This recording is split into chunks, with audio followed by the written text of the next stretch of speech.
Magandang araw po sa inyong lahat mga kababayan at welcome back dito po sa PNR at eto nga mga karibyo natin patungkol po dito ang bibigyan natin ng reaksyon. Nagkasagutan na Senator Marcoleta pinahiya si Kiko Pangilinan. Nako, yan mga kababayan, patungkol po riyan ang ating aalamin at bibigyan ng komento ngayong araw na ito. Pero bago pong lahat, kung di ka pa po nakapag-subscribe sa ating munting channel, please don't forget to subscribe at palike na rin po ng video ito. Maraming salamat po. Eto na nga, simulan na po natin to. Sawala ang bayan ko sa magnanakaw na tao.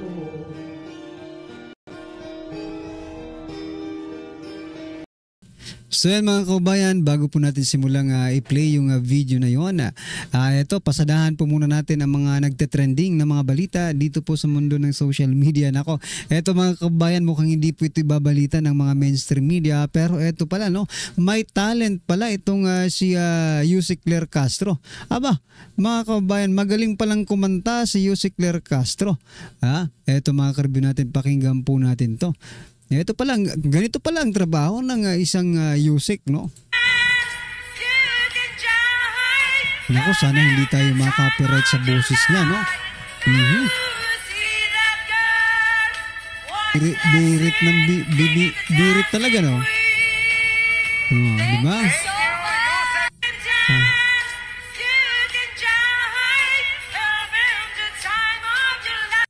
So yan mga kababayan, saan kaya ito? I think may may hint ako, baka ito po yung pagbisita nila sa India mga kababayan, no? Well, anyway, kung sa India man ito o saan man itong panig ng mundo, mga karibyo natin, may talent, no? Kaya pala magaling kumanta ito si Yusek Claire Castro. Hindi lang magaling kumanta sa mga Duterte, kundi magaling talagang kumanta. Ano po ang inyong reaction dyan mga kababayan? I-comment nyo. Eto ganito pala ang trinatrabaho ng pinasisweldo ng kaban ng bayan through our taxes. Well, anyway, it is their time naman. There is a time for happy-happy, no? Talagang mahilig lang siguro mag-happy-happy ang administrasyong ito, di ba? Si First Lady Lisa Araneta Marcos, di ba, yung sa na-overdose, di ba? Party din 'yon. Ito naman po si sana walang ma-overdose diyan, ha? Yusek Claire Castro, sana walang ma-overdose. Anyway, ano po ang inyong masasabi dyan mga kababayan? I-comment nyo na lang po. At eto, pasadahan pa po natin to. Mayor Magalong mga kababayan, hinamon. Ang tapang ni Mayor Benjamin Magalong, gusto rin niya sana na humarap si PBBM sa investigasyon. Eto mga karibin natin, pakinggan po natin to. Napakatapang po ni Mayor Magalong. Hindi umurong si Baguio City Mayor Benjamin Magalong sa hamon ni House Committee on Public Accounts Chairperson Terry Ridon na maglabas ng patunay hinggil sa kanyang sinabing 30 to 40% na kickback ng mga mambabatas sa mga flood control at infrastructure projects. Nagtataka nga ako bakit sinasabi na nagsasalita ako na wala akong naipakita pang ebidensya. Tuwing nagsasalita naman ako doon sa mga corruption, pinapakita ko naman yung mga ebidensya. Kaya lang, ang problema, hindi nila ina-appreciate. Binigyang diin ni Magalong na sa ilang pagkakataon ay siya mismo ang naging resource person sa mga investigasyon at naging saksi sa sistemang umiiral sa loob ng gobyerno at nakahanda itong humarap sakaling imbestigahan siya. Dagdag pa ng alkalde, kahit ang Pangulo ng Bansa, animoy may alam din sa anomalya. At siya nga hinihintay namin nung mag-initiate sila ng investigation. Siguro maganda rin siguro na i-request din nila si Presidente na humarap din. Kasi tingnan mo sa kanya bakit sinabi ni Presidente na mahiya kayo? Ibig sabihin, may alam si Presidente sa mga kalokohan nila. Marinding sinabi ng punong ehekutibo ng Baguio City na may government officials din na kusang lumalapit sa kanya upang magbahagi ng impormasyon, pero takot silang magsalita sa publiko dahil sa banta. So yan mga kababayan, hinahamon ni Mayor Magalong na humarap din si President Bongbong Marcos Jr. sapagkat sinasabi niya na mahiya kayo. Ibig sabihin daw nun mga karibin natin ay may alam po ang ating presidente patungkol po sa mga ginagawang kalokohan ng kanyang mga tauhan. Kung ganyan mga karibin natin, ano bang dapat ginagawa dyan? Di ba? Kung si former President Duterte yan, tanggal lahat yan mga kababayan. Tanggal lahat yan. Bakit? Wala naman kayong naitutulong sa taong bayan. Ganyan pang ginagawa niyo. Dapat tanggalin na po yan. President Bongbong Marcos Jr. magkaroon ka naman po ng tapang. Diba? Na sibakin mo silang lahat. Alam mo na palang merong ganyan. Bakit inantay mo pa ng 3 taon bago ka umaksyon? Dapat sa bagay, no? Sa 3 taon, even 1 year lang mga kaubayan.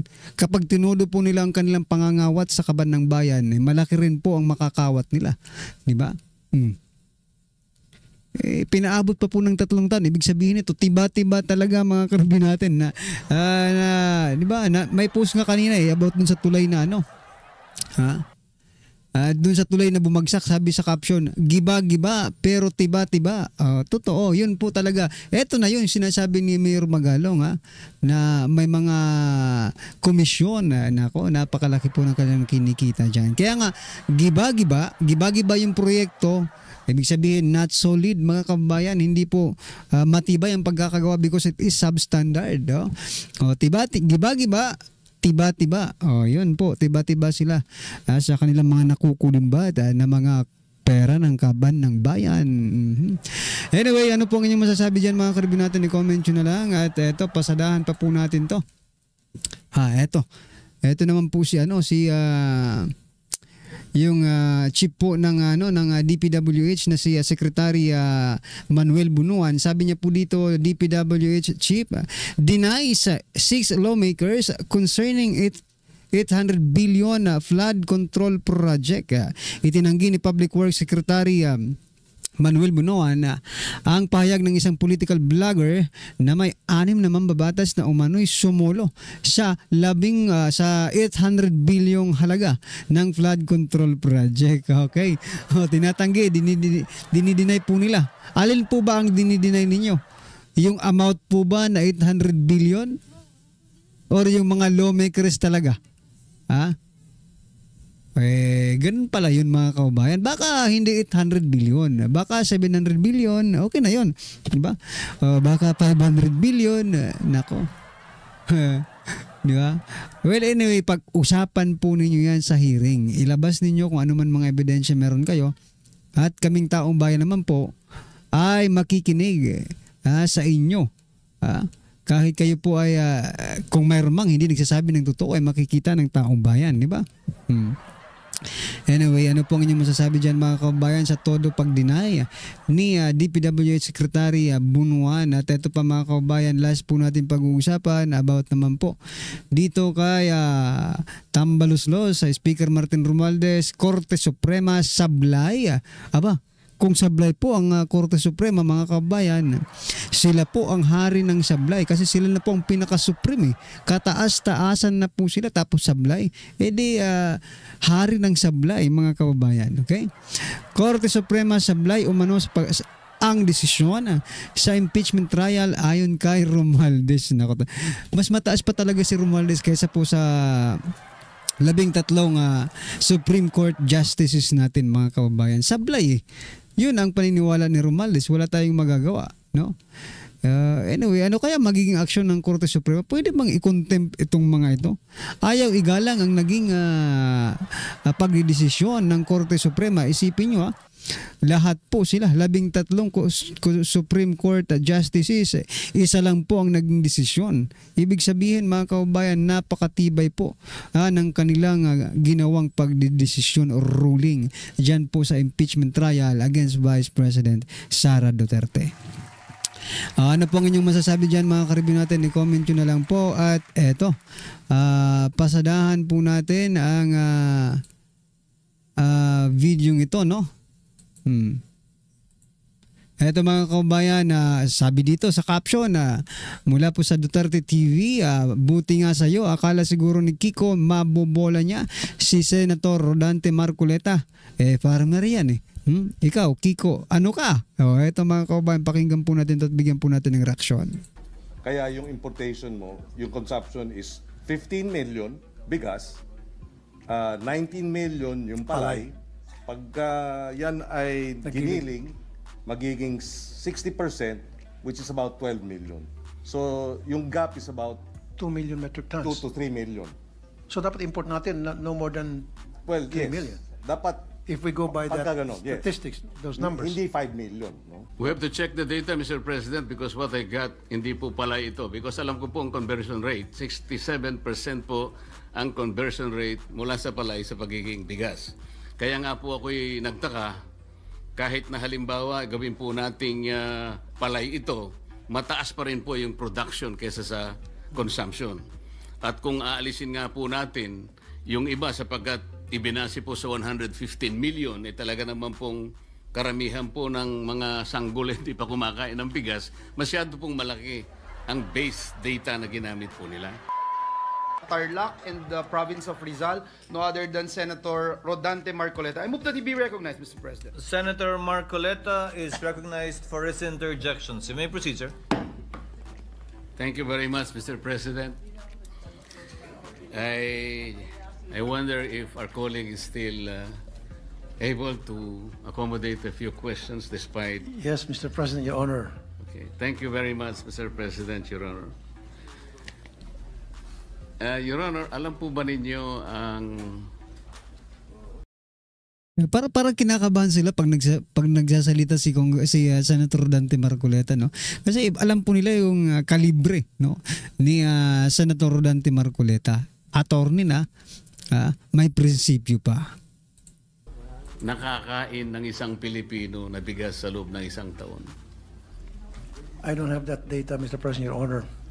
According to the Philippine Statistics Authority, ang isang Pilipino po, ang tawag po nila rito ay per capita consumption of rice. 122 kilos daw po ang nakakain ng isang Pilipino sa loob ng isang taon. Sa mga tweet, kinuwenta ko po 122 kilos times 115 million Filipinos divided by 20 something kasi para makita po natin per metric tons. Ang national consumption po pala, base po sa kwenta ko, Mr. President, 14 million metric tons of rice. Ito po ay 2024. Nagtataka po ako bakit binase nila sa 115 million Filipinos. Marami pa po namang mga sanggol Hindi pa naman kumakain ng bigas yung mga yun Sabaw ng bigas, kinakain po yun, Mr. President. Meron din pong mga probinsya ang ating bansa na kumakain ng kasaba. Sa Mindanao po siguro, marami doon. Meron din tayong mga lugar na mais ang kinakain, lalong-lalo na po sa Cebu. Sana po ay ibinawas sana ito. Ganun pa man, kahit na aminin po natin, Mr. President, na sa official record po ng PSA, ang atin pong consumption ay 15.5 million metric tons. Dinagdagan pa nga ng 1 milyon Sa kwenta ko 1 milyon at kalahati. Tinanong ko rin po yung production natin ng the same year. Ang sabi po nila, 19.3 million metric tons. So, ang sabi ko po, kukunti naman pala yung consumption natin. Mas malaki pa pala yung pinroduce natin, 19.3 million metric tons. Ipagpalagay mo ng 15.5 million metric tons ang kakainin ng bawat isang Pilipino. Di sana hindi tumaas ang presyo ng bigas. Wala pa pong importation dito, Mr. President. Sa production pa lang natin, kayang-kaya na nating takpan ang pangangailangan po ng bawat isang Pilipino. So nagtanong po ako sa aking mga kaibigan sa mga concerned agencies na ayaw na po nilang ipabanggit ang mga pangalan for obvious reasons. Paano po ako nangyari yun? this seems to be a very big conundrum for all of us. Hindi po nila mahipaliwanag, Mr. President. So dito po, kitang-kita natin ang... So ang lumalabas pala dito mga kabayan, sobra-sobra ang production ng ating bansa. Pero nag-i-import pa rin tayo ng bigas. Saan pala napupunta ang sobra-sobrang production ng bigas? At saka bakit masyadong nagmamahalan or pamahal ng pamahal ang presyo ng bigas? Di ba? Kung talagang magagaling kayo sa Department of Agriculture, dapat yan ang inaatupag ninyo. Saan napupunta yan? Napakalaking corruption na yung sinasabi po kanina ni Senador Jaime na supply chain. Kahit na po hindi natin tingnan doon. Dito pa lang sa statistics na ito. Sobra po ang ating production kaysa pangangailangan natin sa pagkain. Kaya nakakabahala po kung bakit wala pa pong importation dito, bakit ganun na po ang kinalabasan. Kagaya rin po ng mga naunang nag-interpellate na ako po'y tinawagan din ng ating mga kababayan na mga magsasaka sa Tarlac sapagkat ako naman po ay taga-Tarlac. At sa Pampanga, lalong-lalo na po ang Pampanga, sa Minalin, sa Florida Blanca, Candaba at Santa Ana. Halos umiiyak po sila one month ago sapagkat yung pong bagong gapas na palay ay binibili na lamang po between 7 to 8 pesos per kilo. Ang nabilad naman po. Tapos sinasabi po ni President Bongbong Marcos Jr. hindi lugi ang mga magsasaka. Yan nga, umiiyak na nga eh. Mr. President, Your Honor, 11 to 12 pesos per kilo. Sabi po nila, umiiyak po sila literally. Nakakaawa po ang kanilang kalagayan kaya biniro ko na lamang po sila. Bakit ako po ang tinawagan ninyo? Kasi po Kapampangan kayo eh. Si Senador Lito Lapid, Kapampangan din. Pero ganito po ang gagawin natin. Kakausapin ko. Si Lito Lapid tahimik naman yan. Anong magagawa niyan mga kaubayan? Di ba? Iwan ko, nasaan na kaya na naman si Senator Lito Lapid? Sana naman marinig po natin siya. Sana tuparin niya yung pangako niyang mas gagalingan niya pa yung trabaho niya ngayon. Para mukhang talagang ginagalingan niya, mukhang ginagalingan niya ang hindi pagsasalita, mga kababayan. Ito po ang aming mga kasama at pag-uukulan po natin ng atensyon ito pong problemang ito. Tama naman po na kailangan natin pong lunasan kaagad sapagkat kagaya po ng sinabi nila, wala na po kami kanyang kinabukasan pagka ganito ang patuloy na mangyayari sa amin. Kasaptar lang po, katulad po ng pinag-uusapan nating tarification law, yung biyaya at pangako ng rice tarification law, sa barangay ko lamang po ay halos meron pang natitirang between 35 to 40 farmers na nabubuhay, Mr. President, Your Honor. Pero isa man sa kanila, nung tanungin ko, yung iba po ay meron ding nakalista sa RSBSA, pero ang karamihan po ay wala doon. Kaya nakikita ko, bakit wala sila sa RSBSA at yun namang nasa RSBSA, wala naman tinatanggap. Kaya kailangan po sigurong makita natin lahat yun, Mr. President. I totally agree with you, Mr. President, Your Honor. Pero kanina medyo nakabulabog na banggit yung numero. Tama talaga kayo doon. Kung totoo yun, 14 million metric tons lang kailangan 115 Filipinos to makukonsume na rice in a year versus 19 million metric tons ang pinaproduce natin sa ating bansa na bigas. Ba't pa tayo mag-import? So So yan nga po mga kababayan ang pinopoint out dito ni Senator Rodante Marcoleta. Sobra-sobra po or labis po ang ating production ng bigas. Ngayon lang po natin nalaman mga kababayan, di ba? Na sobra-sobra pala ang production ng bigas pero nag-i-import pa tayo ng bigas at napakamahal ng bigas sa ating bansa. Alam niyo, hindi naman lingid sa inyong kalaman na kahit may bigas, walang ulam, mabubuhay tayong mga Pilipino. Lagyan mo lang yan ng asin, sabawan mo ng tubig, masarap ng kainin, lalo na kung mainit pa, di ba? Napakasarap. So, kaya kailangan dapat ang bigas sa Pilipinas mura, hindi po mahal. Napakalaki pala ng production natin, tapos ganito ang nangyayari sa ating bansa. Ang tanong ko nga mga kababayan, sino bang naging unang department secretary? I mean, sino bang naging unang secretary ng Department of Agriculture? Sino ba? Aba, si President Bongbong Marcos Jr. pala. Si President Bongbong Marcos Jr. pala ang naging unang secretary ng Department of Agriculture under sa kanyang pamumuno, sa kanyang pagiging pangulo. Diba? Anyway, ano pong inyong masasabi dyan mga kababayan? I-comment nyo na lang po. Yan, maraming salamat po. Don't forget to like the video. Maraming salamat po.